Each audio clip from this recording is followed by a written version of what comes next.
respeto es otro de los elementos que se nos ha olvidado promovernos entre nosotros, ¿sí? El respeto por todas las cosas. Uno de los problemas que tenemos en cáncer de seno, en los programas que existen de cáncer de seno, llamémoslo oficial, aquí arriba hacemos el programa. Se nos ha olvidado el respeto por las costumbres, el respeto por la cultura, ¿sí? Por ejemplo, abiertamente enseñamos que la obesidad es tal y tal y tal cosa, pero cuando llegamos a muchos pueblos, encontramos que la obesidad es cultural, ¿sí? Que, por ejemplo, en muchas partes de los llanos orientales y zonas de selvas, a los hombres les gusta que la mujer sea un poquito rolliza, porque eso va de la mano con la creencia de que eso es mejor maternidad. Si yo le insisto que le va a dar un cáncer y no, etcétera, etcétera, hoy, como están las cosas, seguramente no me va a creer, ¿sí? No me va a tomar en serio, porque dice, no veo el problema. Además, mi vecina, doña Eulalia, ya a 3 kilómetros de aquí, flaca, y le dio cáncer. Entonces, no nos creen mucho los mensajes de eso.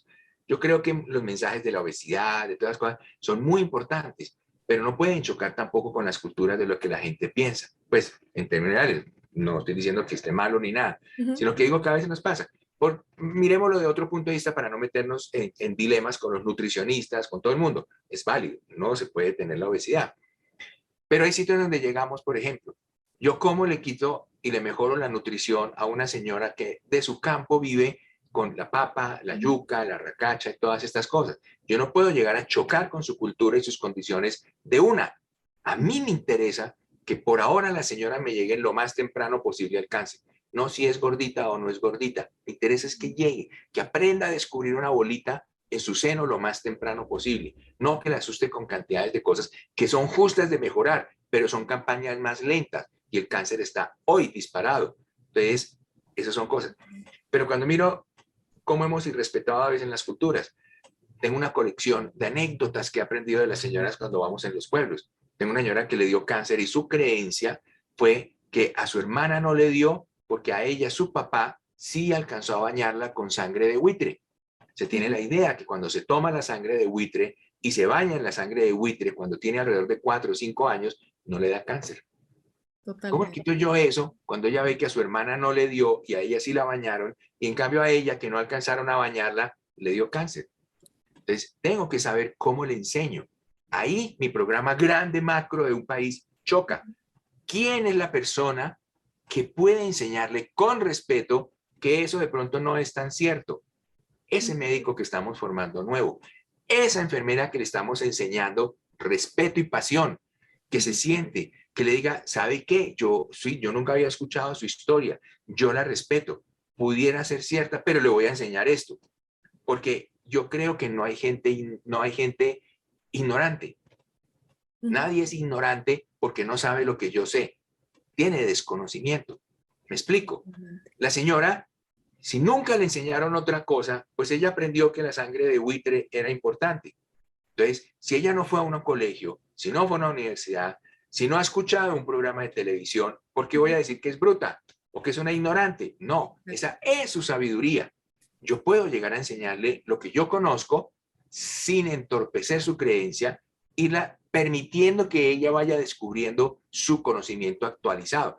Casi que digo yo, la voy a actualizar en el conocimiento. No le voy a decir que está mal, porque choco. Hay una reunión que se hizo Asia-Pacífico en 2015 que definió una frase que me pareció preciosa. Mujeres sanas, economías sanas. Y decía que uno de los principios para que un programa funcionara con mujeres era darles participación a ella en el diseño de los programas. Y eso a veces nos hemos olvidado de hacerlo. Y hoy enseñamos el cáncer, el cáncer, el cáncer, el cáncer. Y resulta que el cáncer no es sino el 10% de la consulta de un mastólogo. Y yo creo que ahí, cuando se dice que hay que darles la oportunidad a las mujeres, creo que ahí también yo lo cambiaría a que las mujeres tienen que empezar a involucrarse en lo que Claro, es su propia responsabilidad y quitarles también un poco como o quitar un poco este peso social de como, como siempre un poco hacia el sentido de que alguien más te tiene que autorizar a hacer algo. Creo que paternalismo. el paternalismo, exacto. También veo mucho este componente desde la perspectiva de la misma mujer. sea, la mujer siempre es como que soy víctima de algo y eso tiene que ver con este empoderamiento del que usted también habla y del que usted también de alguna forma se involucra con sus equipos y con lo que usted hace. Este liderazgo o este empoderamiento tiene que ser de autorresponsabilidad. O sea, yo como mujer puedo, no necesito que nadie me diga que puedo. Yo puedo porque puedo y porque cualquiera puede. Ahí entraría una siguiente pregunta en lo que usted está diciendo y perdón que me metí un poco, porque, porque usted está empezando a hablar y a entrar en un tema que es súper relevante, el tema de las creencias, que ahí entra pues toda esta parte de connotación social en cuanto a lo que usted también decía del respeto y que tiene que ver con respeto de las diferencias, más que cuando se habla de igualdad, no necesariamente tiene que ser que todos somos iguales, es todo lo contrario, somos todos diferentes conviviendo en igualdad o suponemos queremos vivir en igualdad, pero respetando estas diferencias. ¿Y qué puede construir eso? Usted lo dijo, la humildad. ¿Cómo se consigue la humildad entonces, doctor? ¿Qué sería o cómo es que las personas podemos llegar a este núcleo de reconocernos en nosotros cuando estamos siendo arrogantes? Porque yo incluso escucho personas de verdad que son humanamente también muy sensibles y que les preocupa el mundo y como usted decía, quieren hacer cambios relevantes, pero luego los escuchas y de alguna manera ahí viene que somos muy inconscientes a veces de lo que decimos o de lo que pensamos, porque yo de repente escucho mujeres u hombres decir que debe cambiar el mundo, pero de repente entra esta arrogancia como de solo los científicos entendemos esto, o lo que usted decía, solo los médicos entendemos esto, y no nos vamos a esa parte sensible, humana, vulnerable, esa parte humilde de ver que todos, a cualquier nivel de preparación, de experiencia, de todos aprendemos finalmente algo, ¿no? Algo nos puede dejar, hasta lo malo, de vez en cuando nos deja algo bueno. ¿Qué, qué podría por ahí también de hacernos notar, doctor? Ya nombraste siempre la humildad, la sencillez, ¿sí? Yo le enseño a mis estudiantes que entre más sabiduría tengan, más sencillez tienen que tener para comunicarla. Te pongo un ejemplo. Pero terminando, algo que tiene que ver con el respeto también de la mujer. Tengo colegas que le dicen a uno, pero es que usted cuando va a un pueblo, usted con 3 especialidades, ¿qué va a hacer allá donde un poco de señoras brutas y que no sé qué, etcétera, etcétera? Y resulta que cuando vamos y respetamos a esas señoras y con un sencillo dibujo no las subestimamos y les enseñamos por qué. Porque miren la pregunta. De acuerdo a lo que miramos, que decían en esa reunión de Asia-Pacífico de mujeres sanas, no sé qué, ¿qué hacemos para llegar a las mujeres? Pues le preguntamos a las señoras, ¿ustedes qué quieren saber de sus senos? ¿Y saben qué nos respondieron? ¿Por qué nos duelen? Y por eso somos el único programa de salud de seno, de cáncer de seno, que antes de enseñar seno, les enseñamos por qué les duele. Porque muchas veces en las reuniones siempre hay alguien que dice, doctor, por fin entendí por qué me duelen los senos, porque eso ha sido angustiante, lo asocian con el cáncer, las creencias, todo eso. Entonces, cuando nos quitamos ese paternalismo que tú mencionabas, el cómo hacer para llegar, ahí viene el respeto que hablábamos. Yo no puedo subestimar a alguien, a una mujer por sus creencias, ¿sí? Sino que puedo enseñarle. Y vuelve otra vez, contar historias. Es uno de los elementos para lo que tú estabas preguntando. Contar historias lo hacemos desde que estábamos en las cuevas, hace miles de años. ¿Cómo contábamos la historia? De unos a otros, la pintábamos en pared. Entonces yo le digo a los médicos, mire, usted puede llegar, Roxana, ¿qué viene? No, ve como que me duelen los senos. Tómese el analgésico, se lo toma 3 días y no sé qué. Gracias, doctor, y usted se va.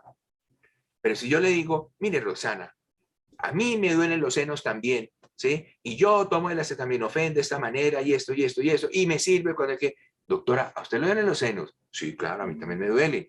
Uy, no, doctora, ¿y usted qué hace? No, pues yo hago esto. Doctora, formúleme eso. No necesité restregarle mi ciencia, que yo sé acerca del por qué pasan las cosas, sino le dije con una historia que a mí me pasa en lo personal, la persona lo entiende, lo copia. Yo lidero con el ejemplo. Mira, a mí me pasa, a usted le pasa. Listo, qué chévere. Entonces, ahí viene eso. ¿Dónde arranca eso? El complemento de la sencillez es ese respeto. De la sencillez, a veces la gente entiende humildad, que es bajar la cabeza. No, Totalmente. es aprender que entre más cosas tenga yo, ¿sí? Más puedo enseñar con sencillez, ¿sí? García Márquez, nuestro escritor Nobel, él decía que uno no debe mirar a nadie hacia abajo, Ujú. salvo que para darle la mano y ayudarlo a levantar. Y eso es muy cierto. Entonces Sí. yo puedo tener muchos títulos, pero de nada me sirven. Y aquí viene algo que es el valor de la persona, ¿sí? Hay un español, en este momento se me escapa el nombre, Drucker, bueno, él hablaba muy claro que el valor de una persona es su conocimiento, la habilidad que suman. Claro, yo tengo que tener el conocimiento de cómo hacer una cirugía. Tengo la habilidad de que he operado miles de señoras. Tengo las dos cosas unidas. Pero si mi actitud, mi pasión es cero, la fórmula que suma al multiplicarla por cero da cero. A mí me van a recordar por la manera de ser. A mí me van a recordar es por la manera como tuve esa pasión, esa actitud para enseñar, esa actitud para darle la mano a los demás. Miren, cuando estábamos en pandemia, me acuerdo, le preguntaba yo a mis estudiantes, ustedes estuvieron en sus apartamentos encerrados, llorando porque les tocaba ver a los papás todo el día, otros felices porque ven a los papás todo el día, pero estaban encerrados, unos se engordaron, otros se enflacaron, algunos me decían, doctor, parecemos trogloditas. Cuando yo les dictaba clase por el computador y prendían las cámaras, estaban todos desgreñados con las camas extendidas. Yo les decía, no, respétense, hagan sus cosas. Pero les decía, ustedes se preocuparon por ustedes. Ustedes estaban angustiados por ustedes.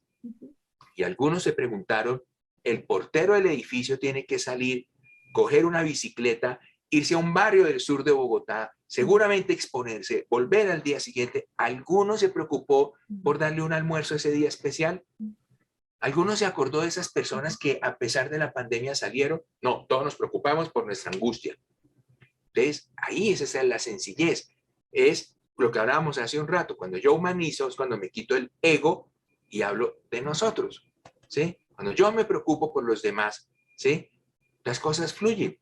Y es muy sencillo. Y es nuevamente lo que empezaba toda esta conversación. Es el corazón el que debe dirigir las cosas, pero debo formar también ese corazón. Debo darle las oportunidades de que tenga sensibilidad, de llorar. Yo he llorado por pacientes que se me han muerto después de un esfuerzo de horas en una cirugía. Totalmente. No está mal, ¿sí? Y lo otro que nos pasa muchas veces, y lo vemos mucho con la juventud, doctor, es que la vida es una y hay que vivirla. Así, ¿y cómo piensa vivir? Cuando tenga el carro, cuando tenga el Mercedes-Benz, cuando consiga la pareja y el príncipe azul, y salió aquí, lo cogió el metro y caput, ahí terminó su vida. Totalmente. Hay una caricatura de Carlitos y Snoopy en un muelle, donde Carlitos dice, la vida es una y hay que vivirla. Y Snoopy le contesta y le dice, no señor, la muerte es una, la vida es todos los días. Y nos Totalmente. quejamos de la monotonía, que qué vida es tan monótona. Pero cuando yo todos los días tomo por ejercicio, mirar qué hice hoy, descubrir que hoy me peiné distinto, que hoy saludé al portero, que hoy en vez de esperar que me sirvieran un tinto, se lo serví a la otra persona. Cuando hice algo, no necesariamente descubrir la vacuna del SIDA, sino que cuando hice algo, ese día valió la pena, descubro que no fue el mismo día de ayer y comienzo a adquirir sabiduría cuando voy descubriendo que todos los días algo hice distinto, ¿sí? Hay un libro de Rómulo Gallegos, venezolano, que se llama Canaima. En Canaima sale el hombre blanco que va a la selva vestido con todas las de la ley, no sé qué, y se lo comen los zancudos. Y descubre que la selva es monótona porque es el mismo árbol, la vida está a 40 metros de altura, no hay casi comida. Cuando vamos a la selva, a veces recorremos trayectos de la selva y tú no encuentras comida. Por ahí pasó un animal, vaya, búsquelo. A veces lo único que encontramos es pescado en los ríos, pero a veces no hay la vida que uno esperaría encontrar. No es como África, que uno va y encuentra leones, jirafas, cebras, ñus. No, aquí puedes pasar días sin ver un animal. Pero cuando descubres que el árbol que hay aquí es distinto al que sigue y distinto al que sigue, y escuchas que los pajaritos de allá son distintos a los pajaritos de acá, descubres que no existe esa monotonía. Simplemente no te has conocido a ti mismo, como dicen Rómulo Gallegos, y entonces no puedes ver la belleza de las cosas distintas que hay a tu alrededor. Y es eso. Eso es lo que evita que caigamos en la monotonía. Y cuando unes cómo descubrir que un día valió la pena, cómo descubrir que respeto a los demás, cómo descubrir actuar con sencillez en mi vida en medio de la poquita o mucha sabiduría que pueda tener, Y cuando descubro eso, puedo enseñarle a los demás a ser mejores personas. Y de eso se trata, ¿sí? El granito de arena que coloco para que los demás sean mejores personas cada vez. Y eso es lo que hacemos en la universidad con este voluntariado que estamos comenzando, cuando veo que ya no me cabe la universidad, sino que tengo que mirar porque me están saliendo personas que dicen, doctor, queremos ayudar, sí, pero eso es porque yo no tengo los recursos, ¿sí? Hay que ir poquito a poco organizando las cosas, pero yo tuviera los recursos, mejor dicho, hacíamos más cosas. Creo que lo que usted está haciendo y lo que ha logrado hasta ahora ya es bastante más que un solo granito, porque ha conjuntado este liderazgo del cual estamos hablando con estos equipos así multidisciplinares, y además ha logrado esta parte de integración de todo esto que nos está también usted pues diciendo acerca de los valores, acerca de esta humildad, acerca de esta pasión con la que usted también incluso al hablar se le nota en sus ojos, y eso es de verdad muy, muy apreciado, por lo menos por mí en esta entrevista es muy apreciado porque refleja, dicen que los ojos son el reflejo del alma, y definitivamente se nota cuando usted habla con pasión y cómo se le llenan los ojos de esa alma que está viva. Y usted acaba de tocar un tema que también creo que es bastante profundo de abordar, en el sentido de esto que tiene que ver con la vulnerabilidad. Y no es sorpresa que ahora también muchos expertos, gente que se interesa por temas del bienestar, y que ahora también se habla mucho en este sentido del bienestar, de que atender el tiempo presente, y se empieza ahora a popularizar estos temas de meditación, de cómo la gente pueda llegar a estos estados de profunda conciencia para poder llegar a esta forma de apreciar el mundo, de observar de otra manera, ¿no? Y yo siempre me pregunto en ese momento, y ahora escuchándolo a usted, que en realidad no se necesita tampoco hacer tantas prácticas de meditación, que realmente también el problema creo que es un poco de fondo de todo esto que hemos aprendido como sociedad a hacer todo rápido, a no tener tiempo para nada, a no ponernos a nosotros también dentro de nuestras propias agendas del día, que siempre es como que todo lo demás es más importante que incluso nosotros, nuestro tiempo para comer, para observar lo que usted decía, para mirar al vecino, para saludar al que nos recoge la basura, si es que alguien nos la recoge, cuando nos toca a nosotros mismos ser responsables. De hecho, una de las cosas que yo, por ejemplo, observo mucho aquí en Suiza, y que es de las cosas que yo admiro de este país, entre otras, esta educación hacia la autorresponsabilidad. O sea, todos hacen lo que les toca ellos mismos, y eso es muy europeo también, como que no tienen, también tiene que ver con la pobreza y todo lo que en nuestros países todavía tenemos desafortunadamente, y bueno, y también ahí vienen connotaciones históricas que no voy a entrar en eso, pero finalmente creo que también ahí culturalmente nos hemos vuelto un poco flojos también. Y a lo mejor ahí tenga que ver un poco también lo que usted decía y lo que hablamos de las generaciones, de por qué ahora todo rápido y fácil, porque como que ya nos hemos vuelto tan cómodos en muchas cosas, como que ya tenemos menos cosas en qué ocupar la mente, las manos, la creatividad, que como que pienso que de repente nos estamos volviendo muy, muy, muy egoístas, justamente hablando de la humildad, o sea, como que solo es problema del otro, no es mío, ¿no? No me importa quién me recoge la basura, no me importa, ni siquiera sé de dónde llega el agua o cómo llega el agua a mis manos, como que damos todo por hecho y se nos olvida que no, que hay personas atrás haciendo un trabajo para que nosotros estemos, incluso hoy, usted y yo, hablando aquí a través de una pantalla. O sea, volvemos al punto de que cada uno de los que estamos somos un rompecabezas, y todos engranamos bien, todos tenemos un trabajo importante dentro de este engranaje. Y hablando de vulnerabilidad, doctor, usted nos ha compartido mucho de su sabiduría acerca de esta vulnerabilidad a la que se ha enfrentado y cómo la ha ido llevando, cómo eso le ha ido volviendo más humilde, y cómo es que usted también ha logrado ir teniendo este tiempo presente. O sea, volvemos a lo mismo. Y yo le quisiera preguntar ahí, ya como para ir cerrando también la charla, en tema de esta humildad, ¿será que el cambio tiene que ver más con la aceptación del otro? Cuando usted habla de cooperación, de colaboración, de entendimiento común, ¿Será que tiene que ver con aceptar más que querer cambiar al otro, como usted decía, querer llegar con esta arrogancia de que nosotros vamos a cambiar a los demás? Y a lo mejor primero cambiar nosotros mismos, pero también aceptar que los otros no aprenden o no tienen el mismo conocimiento que uno y no por eso son más o menos que nosotros. Alguna vez, cuando tú vas al campo, la gente del campo te dice, doctor, es que usted sabe mucho. No, usted también. No, doctor, yo no he ido al colegio ni a la universidad, pero usted sabe las fases de la luna. Usted sabe cuándo está el momento de recoger el frijol.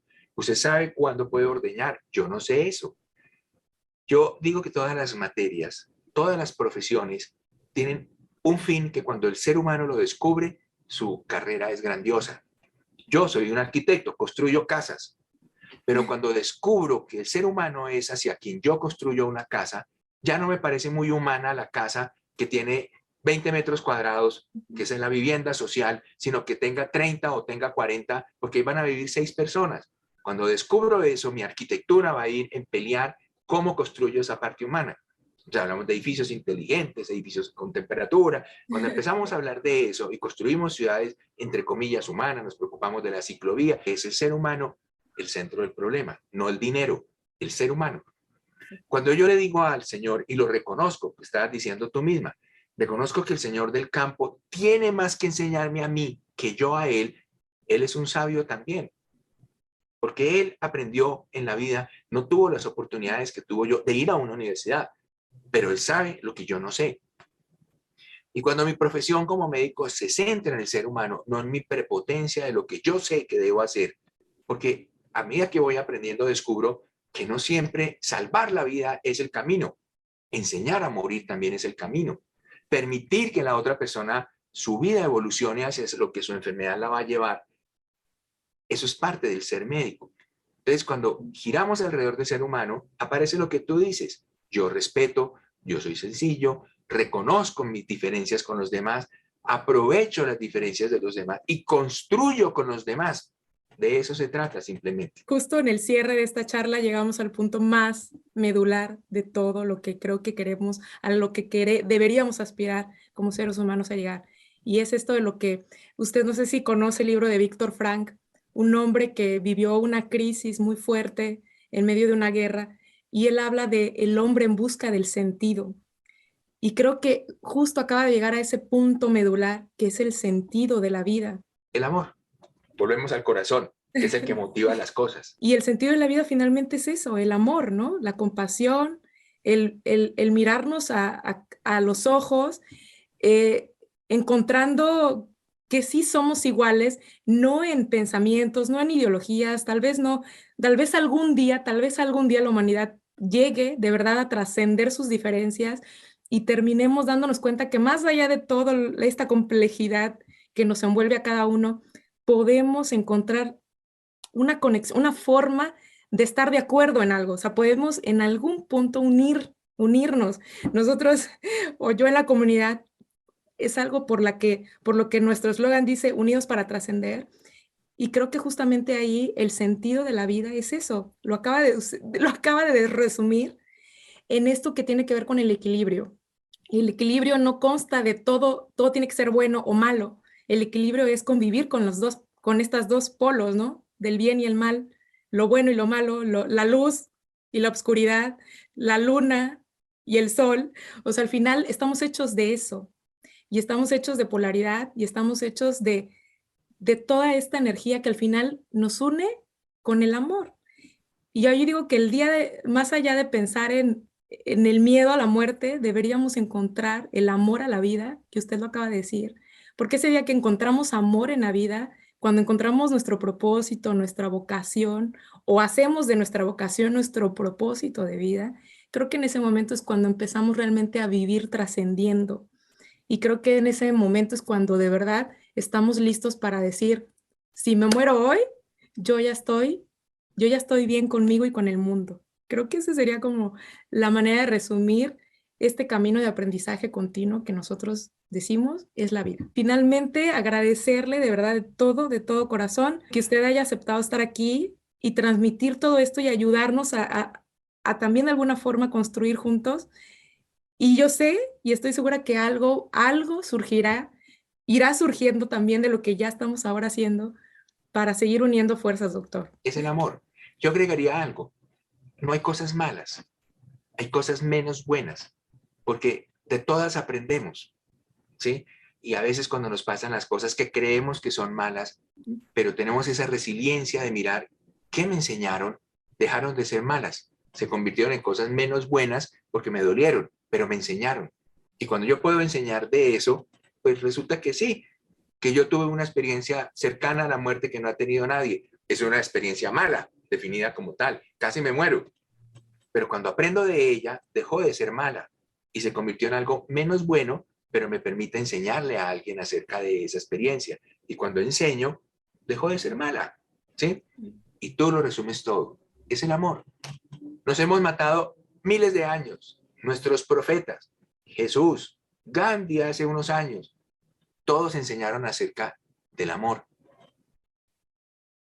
Y ese amor se manifiesta de maneras que a veces nuestros políticos, por ejemplo en mi país, yo digo, ojalá se acuerden del amor como tal. Tenemos un líder que admiro mucho, Nelson Mandela. Él tiene una frase que a mí me parece bellísima. Yo nunca pierdo, gano o aprendo. Y él no lo Doctor. enseñó. Estuvo preso muchos años y cuando salió, en vez de salir con rencor, ¿qué hizo él en la cárcel? Lo primero que dijo es, oiga, estos blancos también tienen derecho a Sudáfrica. Luego, lo primero que tengo que hacer es aprender de ellos. Entonces aprendió el afrikáner, que era el idioma, aprendió a pensar, se leyó los libros de los blancos, se hizo amigo de los presos blancos, aprendió de ellos y cuando salió le pudo tender la mano a Leclerc y decirle, ¿sabe qué? Somos iguales. En África cabemos todos. Y cuando le dijeron, y fue cuando él dijo algo muy importante, que a veces la gente se mata 3 años aprendiendo un posgrado de resolución de conflictos, y él lo resumió en algo. Las demás personas han luchado por algo, son sus valores. Entonces, primer paso es, tome los valores de su enemigo, tome lo bueno de su enemigo y desde allí construyamos. Dejemos los demás problemas graves para después, pero tomemos lo bueno de mi enemigo y construyamos a partir de allí. Lo hicieron Arafat cuando hizo la paz con Rabin. Dejemos el problema de Jerusalén para después. Empecemos a crearnos como sociedad y ha mejorado muchísimo la situación entre ellos, a pesar de las diferencias, los líderes, etcétera, pero firmaron una paz. Entonces, de eso se trata. ¿Y a qué se resume todo? Al amor. Nelson Mandela también es mi personaje de la historia favorito. Cuando lo tentaron con quedarse en el poder, él dijo, no, a mí me eligieron por estos años nada más. Y terminó su mandato y se fue. Nelson Mandela es el iniciador de lo que hoy se llama el liderazgo transformacional, por si algunos no lo sabían, porque muchos ahora hablamos, me sumo, del liderazgo transformacional, pero viene de ahí, de estos líderes empáticos, estos líderes humanistas, que habemos varios, creo, me contemplo como una de ellos porque me siento muy identificada con esta forma de vida que llevó este personaje Nelson Mandela. Creo que es de los ejemplos más representativos acerca de esto, de lo que estamos usted y yo el día de hoy hablando. Estamos conectados usted y yo, definitivamente. Siempre hay cómo conectarse con las personas cuando la transmisión arranca desde el corazón. Podemos hablar de filosofía, pero nos une el corazón. Podemos hablar de política, pero nos une el corazón primero. Sí, es verdad. Gracias, Rosana, por esta invitación. A todos los que estuvieron y se conectaron, a todos los que nos vayan a ver en esta transmisión, pues seguirles haciendo esta invitación de seguir haciendo este autoconocimiento, seguir haciendo estas reflexiones, darse el tiempo de verdad de seguir aprendiendo. No hay tiempo, no hay edad, no hay una razón que nos limite a no seguir aprendiendo a cualquier edad y en cualquier momento de nuestras vidas, y a seguirnos dando este amor en este sentido, doctor. Pues gracias a todos y pues para nosotros ha sido un placer. Nos vemos muy pronto y muchísimas gracias. Les dejamos por ahí la página de la sitio oficial, tanto de Fundavenos, para quienes quieran conocer todo el trabajo que ha venido realizando el doctor y que sigue haciendo, y también de Estar Tú para quien quiera seguir contribuyendo o quiera ser parte de esta comunidad.